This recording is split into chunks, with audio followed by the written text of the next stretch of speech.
our God. He is our Jehovah Nissi, our banner in our war. Whatever war there is. He is our Jehovah's Shekhinah, the Lord our righteousness.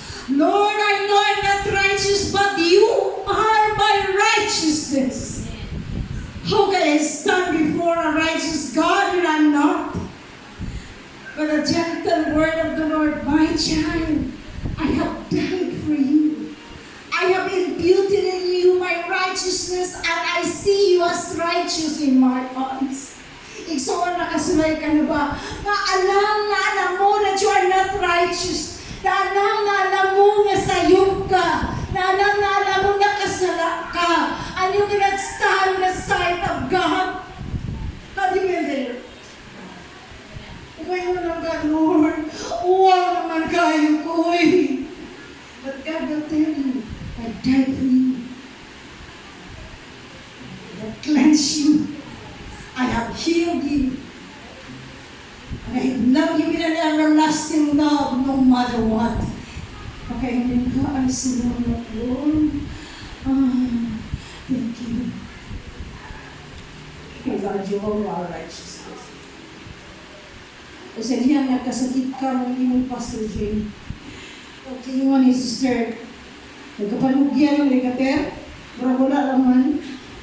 Kaya pag mutawag, wala okay naman. Oo. Pero dili masaligan ang sulti nato, dili masaligan ang ato aura, ngayon na nagkarambol ng sulod.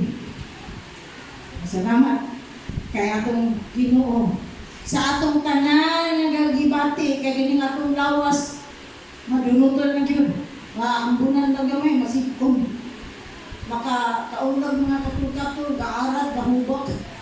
Sa mali, magdaot na itiyan. He is our Jehovah, our healer. Usahay ka na simple na sakit, na simple-simple na ito. Mamaya na niya, ilang na tubig, pero medyo na gani na sakit, medyo operation na sa, napalupa na ginayin ka. He is the same healer. Manginagmay, magninagko, nga mga balatian. He is our healer. Amen. Kabalo ba ka igsuon? Ang sakit ang pagka-healer niya? Kani nga itong immune system, auto-doktor. Di mo nga nagag-doktor diya sa imong sulod. Kung gubaonin mo ang doktor sa imong sulod, kasalanan yan. Hello? Paano? Mangita daw mga medical practitioner niya, mangutan na taana. Kung gubaonin mo ang imong immune system, sa imong lifestyle, igsuon ang mahitabo. Maguba ganin ang doktor, wa na mo doktor sa imong sulod. Mao na siya nga, kinahanglan naka-external doctor. Mga practitioner na yun. But we have our greatest physician, our great healer. Salamatan natin siya ng Savior kita. And sa mga panahon na ang atong hunahuna, kakabalisa, kakabuon, isa pa karoon na atong ipangbati, we worry so much. Wala na dayon tayo kalinaw. God is our Jehovah Shalom. He is our peace. Siya ang atong kalinaw. Thank you. Usa, ato siyang masalamatan.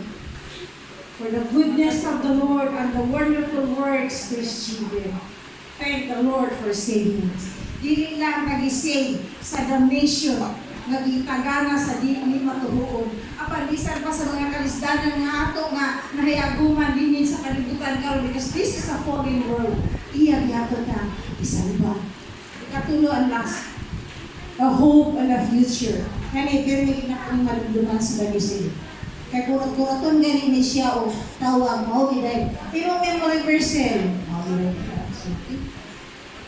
For I know the plans I have for you, says the Lord. Plans to prosper you and not to harm you. To give you hope and a future.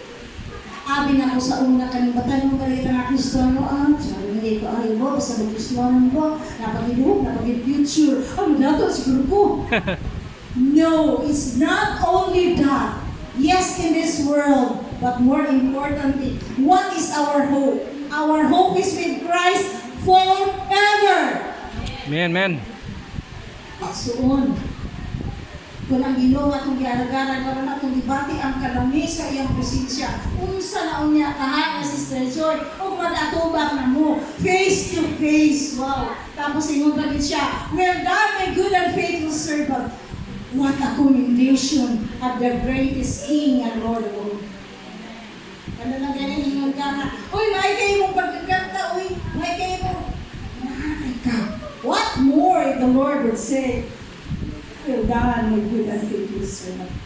Oh, ato na siyang paglaog. Unsa man ay atong future? Gusto dayon. May mga what is nga. What is our future? Our future is to reign with Christ 1,000 years and the free gift of eternal life. Amen. Revelation 20 verse 4 and Revelation 22 verse 17. Basa sa inyong balay o ayuang pag-usap igsuon kay kini mao'y atong kaugmaon. Amen. Siya kayo mga malay. Sugod sa pandemic, gano'n na mga depress. Yung depression ba yun kay sakit kaya na. Sakit na siya, mo na siya, mental ba yun, physical na dahil. Mo na itong paglaw. So, sa kaya primero, pasalamatan na to ang Ginoo kay gihimutang tao. Atong ilyon na dako kay tagkaakuhan sa iyang kabuhatan. Pasalamatan nato siya. Pasalamatan nato siya sa kaluwasan. Pasalamatan nato siya sa paglaom o sa kaugmaon nga iya nang giandam. Amen. Are you excited to meet the Lord in the air? Are you excited? So, kay ko gusto na kay kung dili ta makaabot ka na rapture din nga, nga kuha ka karon din gusto na ka mamatay ka sister, manuktok dayon.